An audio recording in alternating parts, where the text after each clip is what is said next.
My husband left me for my cousin, saying she was a more attractive and intelligent woman than me. But after getting married, she revealed to him that she wasn't always a woman. Before we continue, please subscribe to the channel and let us know where you're listening in the comments. How do you deal with doubts in your marriage when you know your husband has not done anything wrong, but you still have that feeling in your stomach that something is up? I'm not one to make baseless accusations, and I love my husband. I love Ben more than anything. When I married him, we were both 23. I truly believed I had found my soulmate. We met in college, and yes, we were young, but I knew the moment we started dating that he was going to be the man I grew old with. I was sure that as time passed, we would grow even closer. We dated for 3 years, and that proved true. He embodied everything I had ever imagined in a man, everything a partner should be. He was loving, trustworthy, and attentive in a way I had never experienced before. Most of all, I felt safe with Ben in a way I had never felt with anyone. It didn't matter what happened or what life threw at us. I knew we would be okay because we would face it together. It didn't take me long to decide I wanted to spend the rest of my life with him. After our wedding, I was happier than ever. I'm one of those cheesy, love-struck people who enjoy every moment of married life. We weren't rich or glamorous. We had a simple wedding and lived a simple life, but we had each other, and we were building a life we could be proud of. I never doubted that belief until recently. Cracks started to appear. You could call it the end of the honeymoon phase or whatever name every self-help or advice book has for it, but it wasn't just that. It all started after a family retreat with my extended family, my parents, siblings, cousins, uncles, aunts, and even my grandmother. The whole chaotic clan decided it had been too long since we had all been in the same place at the same time. So we picked a long weekend, booked a cabin in the mountains, and spent time together. Ben was excited to come. Before retirement, I had never spent much time with my extended family, but Ben had always been charming to a fault and great with people, as I assume all ex-frat boys are. I thought he would fit right in. Unfortunately, the retreat wasn't exactly what I would call a bonding experience for us. My grandmother had recently had a really bad fall and needed extra care over the weekend. It wouldn't have been fair to burden her children, who were already dealing with their own ailments. I took over, as I'm one of the few family members who lives close enough to see her regularly, and she was more comfortable with me. I simply took over the role of caring for her during the weekend.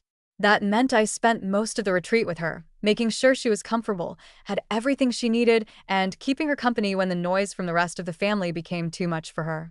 We're a loud, boisterous bunch when we're all together, and my grandmother no longer has the energy to be in the middle of everything for hours like she used to. I tried to involve Ben as much as I could, but he just didn't seem very interested. Not that I blame him. I mean, I love my grandmother with all my heart, but even I can admit that sitting silently away from the rest of the family wasn't exactly the exciting weekend getaway I had promised him. I actually saw him sitting to the side with his phone or chatting with my cousins, which somewhat relieved me a little. I have some cousins who are so cheerful and funny that they can engage anyone in a conversation. I am a little more calm, reserved, and serene, while Ben is very sociable. So it was natural that he would mingle with others who were a little more like him. He didn't complain even once that I was busy with Grandma, which I appreciated very much, and he entertained himself perfectly despite being surrounded by practically strangers. I didn't think anything was wrong until later.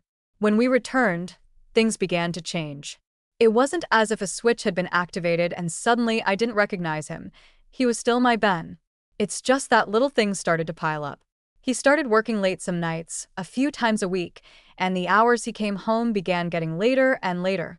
He told me that work was becoming more complicated and that it was normal for that time of year. Apparently, but it didn't make sense to me at all. I mean, he had been with the same company for 2 years, and this was the first time I had heard anything about working overtime. Even so, I trusted my husband and didn't want to jump to conclusions. I tried to be understanding. I kept dinner warm for him and made sure his pajamas were ready, little things like that to make his life easier. Then I noticed he put a password on his phone. Ben had never, and I mean never, had a password on his phone before. He always said it would take too long to type one in, and he'd read somewhere on the internet that the police could get your fingerprint from your phone. So he refused to use fingerprints or facial recognition or anything like that. I don't usually snoop on his phone, but sometimes if I was around, I'd unlock it to check the time or take a quick picture of something, usually of him sleeping in some funny position. He even had the habit of giving it to me to answer messages if he was busy. After the retreat, however, he kept it close all the time. He wouldn't even leave the screen on if he placed it on the table to eat or something like that. It was completely out of my sight. When I casually brought up the password in a conversation, he used the work excuse again, saying he had to add a password to access his company email, which he apparently had never needed to do before. Without a doubt, the worst part of it all is how distant he has become. He has always been affectionate and attentive, the kind of man who kissed me every morning before he left and held my hand whenever he was within reach. But now, he barely touches me unless I initiate it.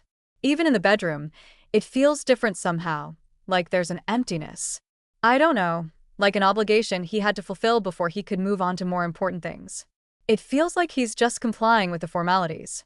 I've tried very hard to rationalize his behavior. Maybe it is just work, and he's stressed about it, and it's been building up. It just so happened that it coincided with the retreat, where I basically ignored him the whole weekend. But as the weeks went by, that feeling in my stomach started to bother me more. Something was going on. Something worse. I'm not one to air personal problems, but I confided in one of my closest friends, Yessie. The first thing she said was that he was cheating on me. The moment she said it, it was like a punch in the stomach. I wanted to argue and defend my husband, but I just couldn't. Everything added up. No, I couldn't just ignore the signs, but I wasn't ready to believe it until I heard it from him himself. So, I waited for him to get home and confronted him.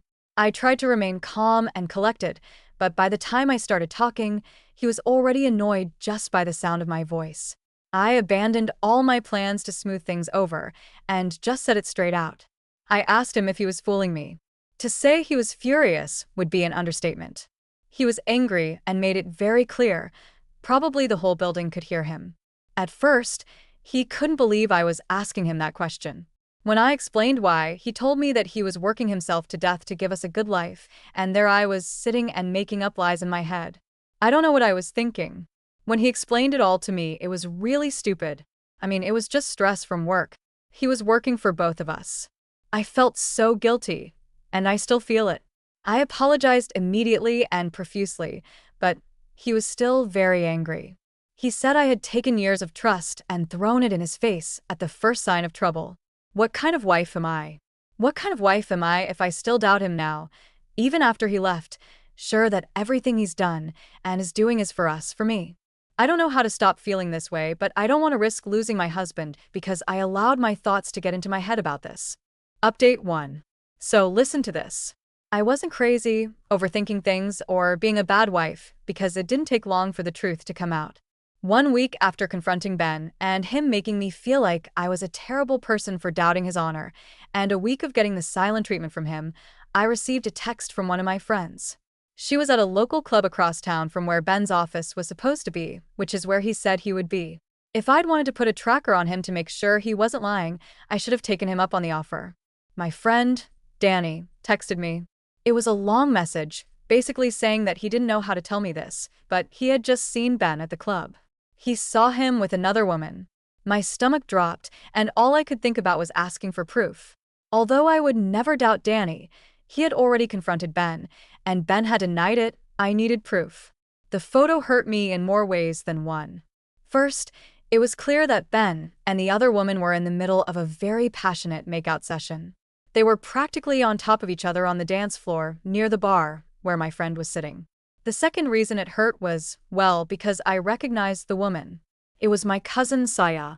Her hair and a dress that I'd seen 1,000,000 times on her Instagram stories were unmistakable. But I still asked Danny for another photo to be sure. He sent me a video, and yes, it was her.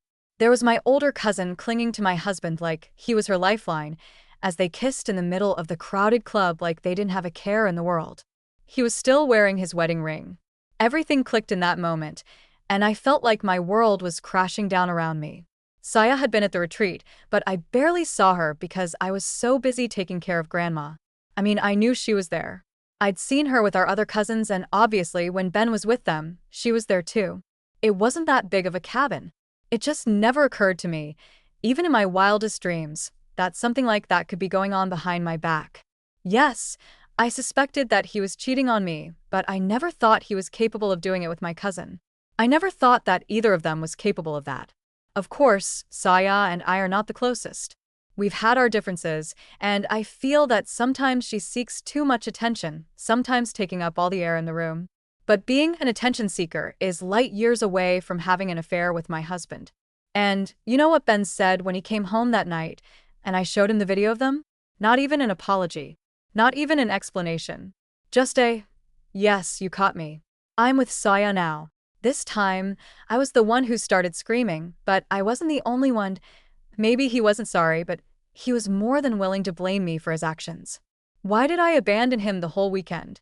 Saya was there, and he could tell, after just one weekend, that he was much more interested in her. She was more attractive, much more fun, and clearly everyone else preferred her. She's also the winner. Clara, the family favorite. She's clearly the better choice, and he just wished he'd realized that before he married me. And then he walked out, throwing it in my face that he was going to her house to be with her, as he should have always been. So here I am, writing all this, preparing for the inevitable step, divorce. Update 2.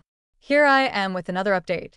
When I got married, I thought it was the happiest time of my life, and I was swearing I sincerely wished him all the best. I have obviously been the only one who truly meant it. Even though I was already thinking about divorce after everything that has happened, he went ahead and filed for divorce a week after leaving me. He decided that it would be better for both of us if our marriage ended as soon as possible. We were married less than a year, and I had already planned our first anniversary celebration to the point where I knew what I would wear to celebrate our love. I didn't even have the time to be the one to file the divorce papers first. This was the man I loved, the man who had promised to spend the rest of his life with me. And now, he was telling me that I was a second choice, someone he had only picked because he hadn't had the luck to meet my cousin before. And you know what? If you don't know absolutely anything about her, you might spend a weekend with her and decide she's the better, more attractive, and more fun option. But I can guarantee you that Ben doesn't know the whole truth. If he did, he would have run away before the end of the retreat weekend. Saya wasn't there always Saya. Before, she was Tony, if you know what I mean. She was born as Tony, but one day, my cousin Tony decided that he wanted to be my cousin Saya. And so it was. Obviously, the whole family accepted her. We're not retrogrades who alienate a family member for being a little different. I want to make it clear now that I have no problem with Saya's transition. This has nothing to do with her gender. I just think she's a horrible person, and that has nothing to do with her gender. That being said, Ben would see it differently. Ben comes from a small rural town that would be in the middle of nowhere if it weren't for being a couple of hours from the city where we live. I'm talking about the kind of place where everyone knows each other, high school sweethearts get married, settle down, and their kids do the same thing they've always done. That kind of small town. Ben's family has values that align with that mentality. Not that they're supremacists dressed in robes or anything, but they hold very conservative and traditional views on issues like family roles and, general opinions on differences. In particular, they firmly believe there are only two genders. Surprisingly, they're okay with same-sex marriages. I think one of his uncles is gay, if I'm not mistaken. But other than that, they're quite traditional. Ben may live in the city now and be a little more progressive on some issues, but for the most part, he still holds true to those beliefs. He would never have looked twice at Saya if he knew the truth. Part of me wants to call him and tell him straight up, let him deal with the consequences. But I'm a better person than that. I don't want the rest of my life to be defined by some idiotic man. I've cried enough to know that it's time to stand up and figure out how to move on. Because he already did. The first step was signing the divorce papers. We were married less than a year, and we have no shared assets, so it will be pretty simple. Now, it's just a matter of waiting for the divorce to be granted, and I won't be married anymore. Now, all that's left is the getting back up part. Update 3. Forget about taking the high road, being the better person or the most mature person, or whatever nonsense I said in my last stupid post about Ben. Screw all of that, because that's where they both belong. Yes, I said I was moving forward and getting up, but that's a process, not a switch I can flip at any moment and just decide I'm okay and healed, especially not in 4 bleeping months. That's how much time has passed between the delivery of my divorce papers and Saya posting her relationship with Ben on her Instagram page. And therefore on my feed. Because in the middle of everything, I forgot that I was still following her. The post that ended my wedding was a picture of the two of them kissing. I guess Saya decided to celebrate the fact that she was finally dating a single man by posting an official picture of the two of them kissing in a well-lit location, clearly perched on top of a hill. His arms were around her waist, and one of his hands was placed, well, on her cheek. He is no longer my husband because the divorce has already been finalized. But it still hurts. The wound was fresh, and they were pouring gasoline on it without caring about anything other than themselves. I shouldn't have done it, but I wrote to her. I called her horrible and asked how a harpy like her could betray her own family. I wasn't really expecting an answer, and I don't even know what kind of answer I would have expected anyway. What I got was a condescending paragraph telling me that it would have been even crueler for them to keep hiding it. She had the audacity to suggest that I should consider myself lucky to have found out the way I did because, and I quote, "The truth is always a blessing, no matter what." At that point, I was so furious that I didn't even respond. I just blocked them both everywhere. And I would have left it at that. I really would have. But you know what I got today? A wedding invitation. Yes, a wedding invitation for Ben's big day at his uncle's farm. I also got a bombardment of text messages from some of my other cousins telling me to check my mail because Ben and Saya were engaged. Apparently, they were talking about how they wanted to extend the olive branch, as Saya supposedly wasn't interested in petty fights between family members. She wants to be a mature person, right? Well, fine. She can be whatever she wants. I'm done. I don't want to take the high road. I don't want to turn the other cheek. I want them to feel worse than I have felt since he left me. Not even 4 months ago. And now he's already getting married? I know exactly how to do it. After all, in Saya's own words, the truth is always a blessing. Update 4. Ben and Saya were, quote, so in love and couldn't wait a moment longer. The wedding was set for a month after I received the invitation. It was a rushed marriage, obviously. Elegant? Just like mine hadn't been either. Except this time, instead of bothering with the church, it was held in the backyard. Ben's uncle had a big yard, sure, but I still don't feel any guilt for thinking it was something in bad taste. I didn't attend the ceremony, obviously. I wasn't going to go through the torture of watching them exchange the same vows that Ben and I had said just a year ago. We should have been celebrating a year together. Instead, he was at the altar with my cousin. I actually spent that day hanging out, knowing it would pass without me giving my blessing. Especially not after they sent me a personal invitation. That would have been rude, no? So, I got to the reception about halfway through the drinks part. Clearly, I hadn't been there for a while, but the cake hadn't been cut yet, so I wasn't too late. Most of the guests were his family. My family, bless them, decided that, although they weren't going to reprimand Saya for this, they weren't going to support what she had done to me either. I appreciated that. So, most of my side of the family wasn't there to witness what happened next.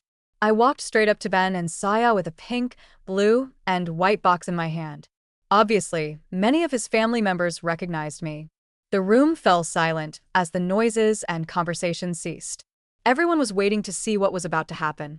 In other situations, I might have felt uncomfortable or self-conscious with so many eyes on me. But not then. No. I wanted them to look. I wanted them to listen. By the way Ben and Saya reacted when they saw me, it was clear they didn't expect me to show up. Saya even said as much. But I told them I just wanted to give them my blessing and handed them the box. One of Ben's drunken great-aunts commented that the colors were pretty, which gave me the opportunity to point out that they represented something. Even though she clearly already understood, I explained blue, pink, and white, the same colors from the banner hanging in her room. Ben just looked confused, but Saya looked like she was about to faint, especially when she opened the box and pulled out one of those wedding cake toppers. But instead of a bride and a groom, it was just a groom and another groom hugging. At this point, I'm pretty sure Saya was completely frozen. But I simply took the topper from Ben's hand, walked up to the cake, and placed it in the center.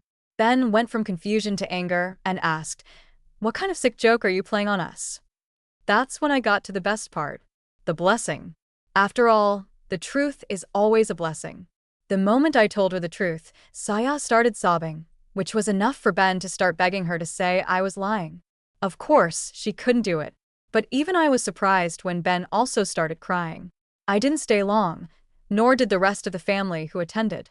Apparently, the two uncles and their families who were there and didn't know what was going on left as soon as they heard about the situation. It's a shame I'll never know what happened after I left. But honestly, I don't think I care. The truth is out there. And somehow, I feel like I got a form of justice. It doesn't bother me much either. I just know this comment section will be full of people calling me all kinds of names or whatever. I didn't do it to embarrass her. I did it because they deserved it. Update 5. For those asking why Ben never realized what was going on under his nose, I don't know what to tell you. I mean, I haven't been in their intimate moments, and I clearly don't want to. Saya has had her sex change surgery, and I don't know how that works. But I guess there should have been some clues about all of this. Maybe they've always done it with the lights off, or maybe Ben is just too dumb to realize. As they say, love blinds you, and this could be one of those cases. Perhaps they've never consummated the marriage, but I don't think that's the case. Although there is another possibility, and that is that Ben always knew. He just hoped nobody would reveal it to his parents. Anyway, what matters here is that Saya is still his wife. Yes, you read that right. She is still his wife because, listen to this, his family, those super traditional ones with retrograde ideas about almost everything except same-sex marriage, do not believe in divorce. Exactly. It also turns out that they're the ones who pay for Ben's apartment in the city and his gigantic souped-up truck. So, unless he's willing to say goodbye to those things, he'll have to follow their rules, no matter how archaic they are. Legally, he could probably get another annulment since there are grounds for it. Saya hid something very important from him, after all. There are precedents for him to be able to get an annulment without paying legal costs. Unfortunately for him, being single also means saying goodbye to his family and their money. Obviously, money and support are more important to him than being happy. Honestly, his concept of marriage should have been clear at this point, after all he did with me. Talking about it, part of the reason his family is putting so much pressure on him to stay married is because he was already on a tightrope after the divorce with me. He managed to dodge it, not technically being a divorcee by a hair, the first time, especially since he quickly distracted them with a shiny new fiancé. But he's not going to come up with the same excuse twice. If he ends another marriage, he's out of the family. Do you know what? If I thought what I did at the wedding was justice, this is karma biting him where it hurts the most. According to what one of my cousins told me, Ben's family is trying to get him and Saya to move back to their hometown so they can, quote, keep an eye on them. It's safe to say they're completely doomed to a miserable married life, till death do us part. Update 6. For those who called my ex-husband brave for staying in that marriage, I think they should buy a new dictionary because the definition of brave that I know is very different from theirs. First, he only stayed in that marriage because he had no other choice. Second, he has already escaped from that marriage just like he did with mine, and he has done it both figuratively and literally. He has filed for an annulment of the marriage, claiming that Saya had hidden things from him, but also because she ran away with his truck out of the city. However, her escape lasted as little as her marriages. If you think about it, her marriages last less and less. The third one might last just a few hours, or maybe minutes. After receiving the annulment papers, Saya went to Ben's parents to tell them what is happening. I know this because my ex-mother-in-law called me. Despite everything that has happened, I've never had a bad relationship with them. The one who does have a bad relationship with them is Saya. My ex-father-in-law told her that he would take care of his son, but that the best thing she could do was sign those papers. Ben had already made the decision not to stay in the marriage, as well as not to keep the apartment or the truck. Although the latter was not entirely his decision, it was because his parents asked him to return those things. The apartment was easy. They simply stopped paying the rent. But the truck? Not so much because he took it with him. Even if they stop paying, finding it will be a little more difficult. Saya protested before signing the annulment papers because she wanted to continue with the man of her dreams. But instead of persuading them, that's when my ex-father-in-law told her to get her manly ass out of his house before he did something he would regret. He told her that he would never dare to lay a hand on a woman, but that in her case, there would be no problem because she isn't one. I know Saya has been crying to the whole family, but not even Grandma has wanted to see her to console her, and it's not because I'm her favorite granddaughter. It's because, and I quote, what she did is unforgivable. Destroying a marriage is bad enough, but doing it with your own family is 10 times worse. That's why I love my grandmother so much. She's a focused person and always says the right words. Edit. They've found my ex-husband, or rather, they've found his truck. When they stopped paying for it, a debt collector took it. It was where my ex-husband had been sleeping since they found his things inside. At least, he has one last option, to return to Saya, who will be waiting for him with open arms. What do you think about this story? Have you ever experienced something similar, or do you know someone who has? Share your thoughts in the comments. Don't forget to hit the notification bell and subscribe to the channel for more amazing stories.